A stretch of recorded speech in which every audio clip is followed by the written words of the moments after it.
last content of this chapter is the financial planning method. I will introduce to you two popular financial planning methods, which are the bottom-up approach and the top-down approach.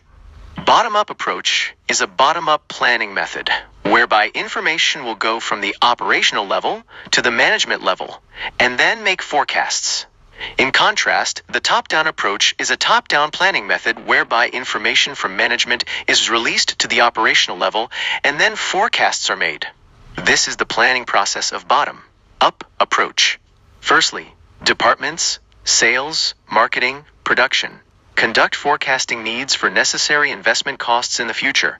The specialized group, including directors and heads of departments, receives information from departments, summarize and adjust according to the actual capacity of the enterprise and the market situation. Finally, prepare balance sheet estimates and income statements. This is the planning process of top-down approach. Firstly, the board of directors relies on the upcoming development objectives to establish the goals to be achieved in the future. The targets are distributed down to the departments. The department receives and responds if it is not appropriate. The board of directors agreed to adjust and announce the targets. Finally, preparation of balance sheet and income statement estimates. So what are the advantages and disadvantages of these methods? Here are the pros and cons of these planning methods.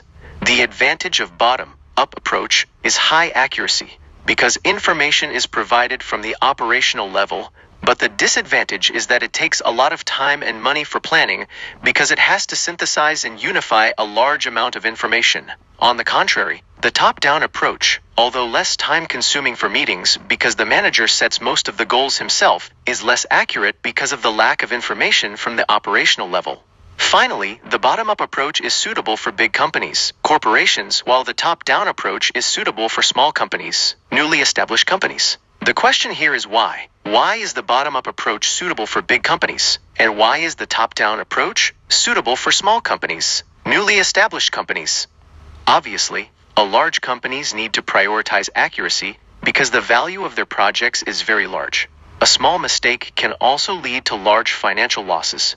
Besides, large companies have enough financial, technological resources and experience to organize management meetings quickly and effectively, thereby reducing the time-consuming disadvantage of this method. On the contrary, small companies need to prioritize quick response, and with a small scale of only a few dozen employees, the administrator has the ability to clearly understand the company's operating situation, from which he can make accurate forecasts without depending on advice from the operational level.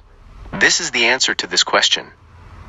Okay, this chapter ends here. See you in the next lesson.